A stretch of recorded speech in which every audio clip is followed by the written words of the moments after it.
تو وہ پیٹھ پھیر کر بھاگے اور مڑ کر نہیں دیکھا۔ تو اللہ سبحانہ و تعالیٰ نے فرمایا کہ یا موسیٰ اقبل ولا تخف، اے موسیٰ ڈرو نہیں، آؤ واپس آؤ اور ڈرو نہیں، انک من الآمنین، کہ بے شک تم محفوظ ہو، یعنی کچھ نہیں ہوگا۔ اسلک یادہ کا فی جیبی کا، پھر اللہ پاک نے فرمایا کہ اپنا ہاتھ گریبان میں ڈالو۔ حضرت موسیٰ علیہ السلام نے ہاتھ گریبان میں ڈالا تو تخرج بیضاء من غیر سوء، تو وہ چمکتا ہوا نکلا بغیر کسی بیماری کے۔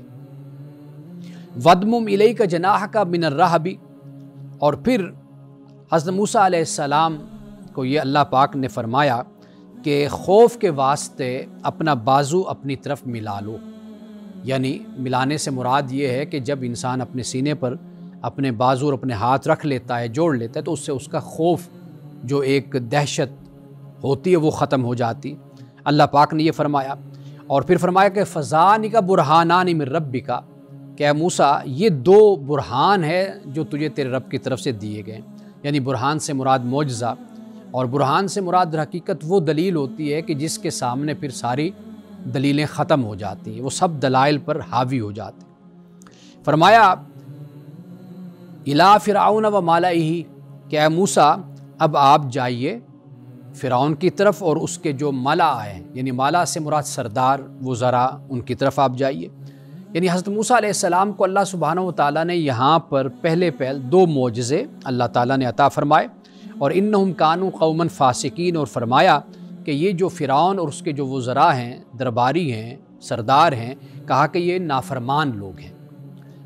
قال رب انی قتلت منہم نفسا، حضرت موسیٰ علیہ السلام نے عرض کی کہ میرے رب کہ میں نے ایک شخص کو میں نے قتل کیا ہے، فاخاف ان یقتلون، تو مجھے ڈر ہے کہ وہ مجھے قتل کر دیں گے۔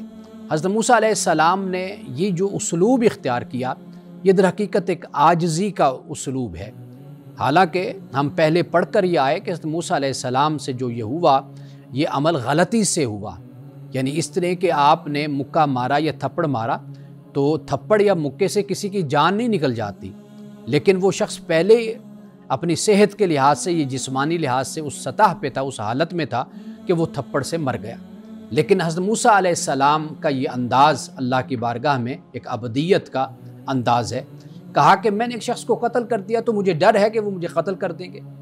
واخی ہارون، تو عرض کے مولا کہ میرا بھائی ہارون ہوا افصح منی لسانا، کہ وہ زبان میں مجھ سے زیادہ فصیح ہے۔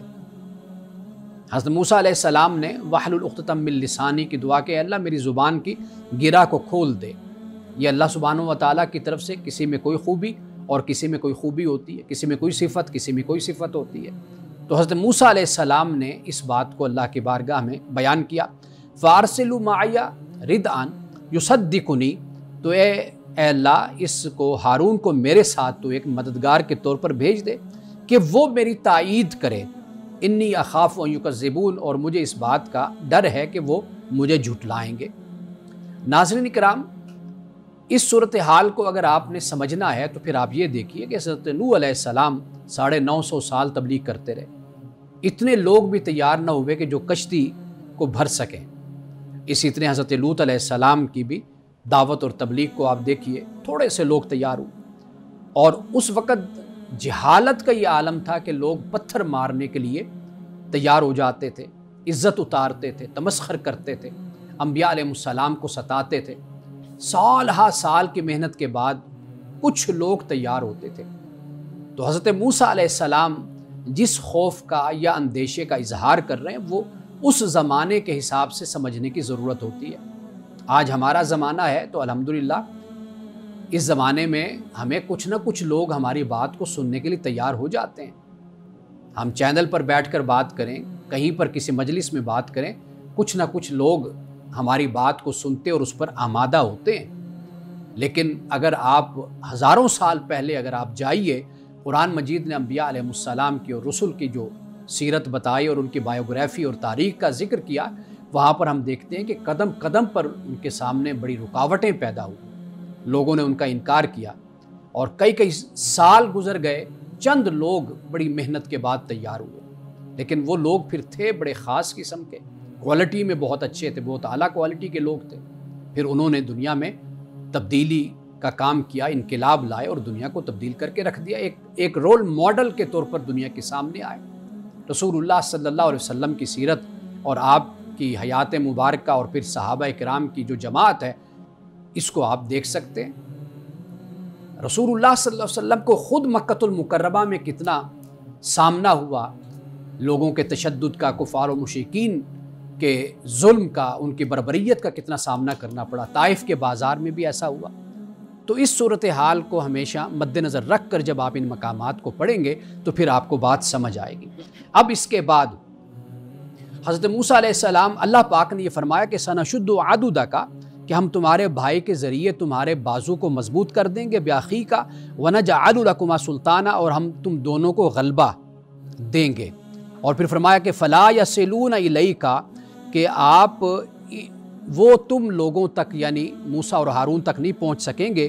اور آگے فرمایا کہ بآیاتنا انتما ومن اتبعکم الغالبون، کہ ہماری ان نشانیوں کو لے کر جاؤ، تم اور جو تمہارے پیروکار ہوں گے انہی کو غلبہ حاصل ہوگا۔ ناظرین کہ ہم یہاں وقت ہوا چاہتا ہے ایک بریک کا، ہمارے ساتھ رہیے۔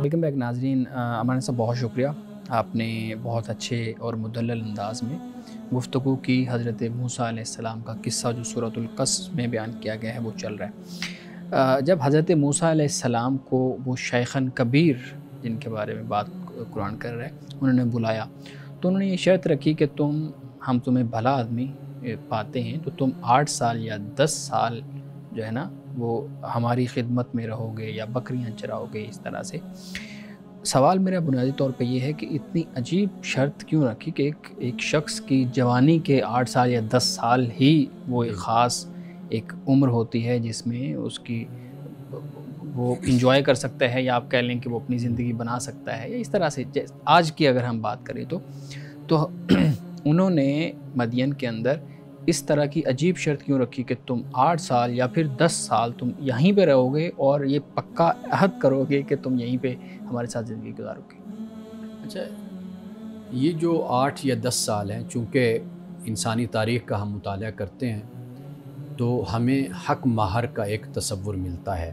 اچھا، یعنی کہ جب کوئی شخص کسی سے شادی کرتا ہے، نکاح کرتا ہے یا اس کا نکاح کروایا جاتا ہے تو کوئی نہ کوئی بطور ذمہ داری یا کہہ لیجیے ایک حق مہر مقرر کیا جاتا ہے۔ بالکل صحیح۔ تو یہ مفسرین کرام نے کہا کہ یہ ایک حق مہر کے طور پر رکھا گیا 8 یا 10 سال، ایک بات۔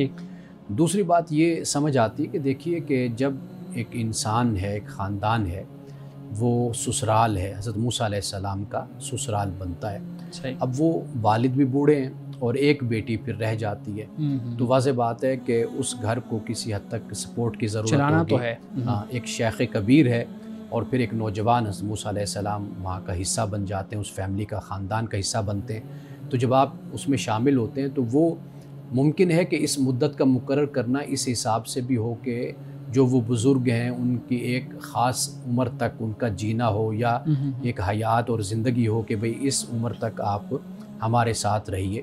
اور کئی مرتبہ یہ بھی ضرورت ہوتی ہے کہ ایک حفاظت کا تصور بھی نوجوان کے ساتھ ہوتا ہے۔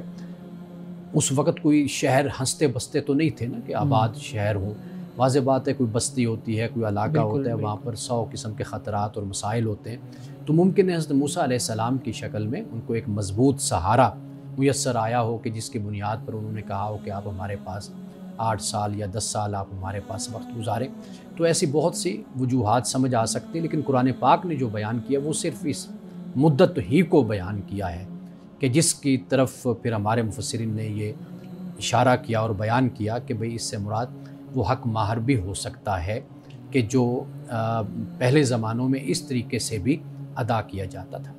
بالکل ٹھیک ہے۔ مولانا صاحب یہاں ایک سوال میرے ذہن میں آ رہا ہے، آپ مجھے بتائیے گا کہ ہم اس پہ خاص طور پہ بات کریں، حق مہر والے پہ ایک خاص موضوع ہم لے کے، یا ابھی میں ایک سوال میرے ذہن میں ضمن آ رہا ہے؟ دیکھیے حق مہر کو ایک مستقل یعنی موضوع بنا لیں، اس پر کریں گے، بالکل ٹھیک ہے، اور بہت سے سوالات ہمارے ناظرین کی طرف سے بھی آتے ہیں، تو وہ اس طرح جمع جب ہو جائیں گے تو پھر انشاءاللہ بالکل ٹھیک ہے، بہت خوبصورت۔ اچھا مولانا صاحب، ہمارے ناظرین کی طرف سے آج پھر بہت زیادہ سوالات ہیں، اور خاص طور پہ میں ناظرین کے سامنے یہ ذکر کرتا چلوں کہ ہم نے جمعہ کا جو دن ہے وہ خاص طور پہ اس آپ کے سوالات کے لیے رکھا ہے کہ ہم آپ کے سوالات کو ایڈریس کیا کریں گے، کیونکہ آپ کے سوالات اب بڑھتے جا رہے ہیں، اور انشاءاللہ ہم جمعہ کا جو دن ہے اسپیشلی اس دن آپ کے سوالات کو ضرور لیا کریں گے۔ مولانا صاحب، آج بھی میں آپ کے سامنے جو ہے نا وہ سوال رکھتا ہوں۔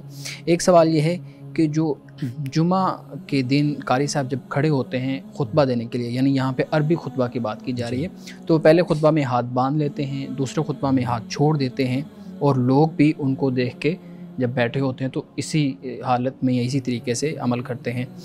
تو آپ بتائیے گا کہ یہ عمل سنت کے مطابق ہے یا نہیں؟ اور ہمارے ہاں تو انہوں نے لکھا ہوا ہے کہ بہت سے لوگ اس پہ کثرت سے عمل کرتے ہیں اور سختی سے عمل کرنے کا کہتے بھی ہیں۔ دیکھیے، یہ صرف ادب ہے کہ جب آپ خطبہ سنتے ہیں تو آپ ہاتھ باندھ لیتے ہیں یا تشہد میں دوسرے خطبے پہ بیٹھ جاتے ہیں، ٹھیک، اور یہ عمل کبھی کر لینا چاہیے اور کبھی نہ بھی انسان کرے تو اس میں حرج نہیں ہے، لیکن انسان کے ذہن میں یہ بات رہنی چاہیے کہ یہ کوئی اللہ کی طرف سے یہ کوئی فرض اور لازم نہیں ہے کہ آپ نے اس کو بجا لانا ہے۔ ہمارے ہاں ہوتا یہ ہے کہ ایک ریت چل پڑتی ہے، ایک روایت چل پڑتی ہے، پھر لوگ دیکھا دیکھی اس پر عمل کرنا شروع کر دیتے ہیں۔ مثال کے طور پر آپ دیکھیے کہ جب خطبہ دے کر امام بیٹھتا ہے اور پھر تکبیر پڑھی جاتی ہے تو تکبیر اور خطبے کے دوران بھی لوگ دعا کرنا شروع کر دیتے ہیں۔ کئی دفعہ یہ بھی ہوتا ہے کہ اذان ہوتی ہے، اذان کے بعد لوگ دعا مانگنا شروع کر جاتے ہیں۔ لوگ یہ دیکھتے ہیں کہ میرے ساتھ والا بیٹھا ہوا ہے، یہ دعا کر رہے تو وہ بھی ہاتھ اٹھا کے دعا کرنا شروع کر دیتے ہیں۔ تو مسئلے کو کوئی سمجھنے کی طرف نہیں آتا کہ آیا کہ اس مسئلے کی دین میں حیثیت کیا ہے، اس کی ویلیو کیا ہے۔ تو میرا خیال ہے کہ یہ بنیادی بات ہوتی ہے۔ تو بہت اچھا سوال یہ پوچھا گیا ہے کہ یہ کوئی واجب نہیں ہے، کوئی سنت نہیں ہے، کوئی لازم نہیں ہے، آپ کے ذہن میں یہ بات رہنی چاہیے۔ باقی ادب کے لیے آپ جو حیات اور جو طریقہ آپ اختیار کریں وہ ٹھیک ہے۔ بالکل ٹھیک ہے۔ اچھا مولانا صاحب، ضمناً آپ نے جو ذکر کیا اسی سے متعلق ایک اور چیز بھی ہے نا، ہمارے ہاں وہ بھی طریقہ کار بہت زیادہ ہے، دعا کا۔ دو جو خطبے ہیں ان کے درمیان دعا کی جاتی ہے، یا اذان کے فوراً بعد دعا کی جاتی ہے، تو اس پہ ایک روایت بھی ہمارے سامنے آتی ہے، صرف لوگوں کا عمل نہیں ہے، اس پہ ایک روایت بھی ہمارے سامنے آتی ہے، تو میں چاہوں گا کہ آپ اس پہ بھی بات کیجیے۔ جی، اصل جو بات ہے نا وہ یہ ہے کہ روایات ہمارے سامنے بہت سی ہیں، لیکن اس کی حیثیت اور اس کو دیکھنا پڑے گا، دیکھنا ہوتا ہے کہ بھئی وہ کس حیثیت اور لیول کی ہے۔ اصل چیز یہ ہے کہ یہ جو اذان اور خطبہ کے درمیان جو دعا کی جاتی ہے اس کا کوئی تصور نہیں ہے، اس کی کوئی روایت نہیں ہے، یہ بس لوگوں نے اپنی طرف سے اس کو اختیار کیا ہے۔ بالکل ٹھیک ہے۔ اچھا مولانا صاحب، ایک اور سوال ہمارے ناظرین کی طرف سے، وہ کہتے ہیں جی قسطوں پر کوئی چیز لینا کیسا ہے، یعنی بینک سے یا کسی بھی ادارے سے یا کسی بھی شخص سے؟ دیکھیے، اصل جو معاملہ ہوتا ہے نا وہ یہ ہوتا ہے کہ فریقین میں سے کسی کو کسی قسم کا نقصان نہ پہنچے، لا ضرر ولا ضرار، یعنی لینے والے اور دینے والے دونوں کو، یعنی جو لینے والا ہے وہ بھی کسی طریقے سے متاثر نہ ہو۔ باقی جو لوگ اس کو سود کے ساتھ ملاتے ہیں، ربا کے ساتھ، اس کا ربا کے ساتھ کوئی تعلق نہیں ہے۔ ربا میں تو تجارتی پیسے کی ہوتی ہے نا، یعنی مجھے آپ نے اگر 100 روپیہ دیا تو شرط یہ رکھی کہ اگلے مہینے آپ 110 روپے مجھے دیں گے، یعنی پیسے کے بدلے پیسے کا کاروبار۔ یہ ایک دوسری چیز ہو جاتی ہے، قرض دینا، یعنی پیسے پر منفعت کا مطالبہ جو ہوتا ہے قرض پر، وہ ربا ہے۔ تو یہاں جو صورتحال ہے وہ یہ ہے کہ دونوں جو فریقین ہیں وہ جن شرائط پر راضی ہوں، مطمئن ہوں، اس بنیاد پر قسط کا معاملہ طے ہو سکتا ہے۔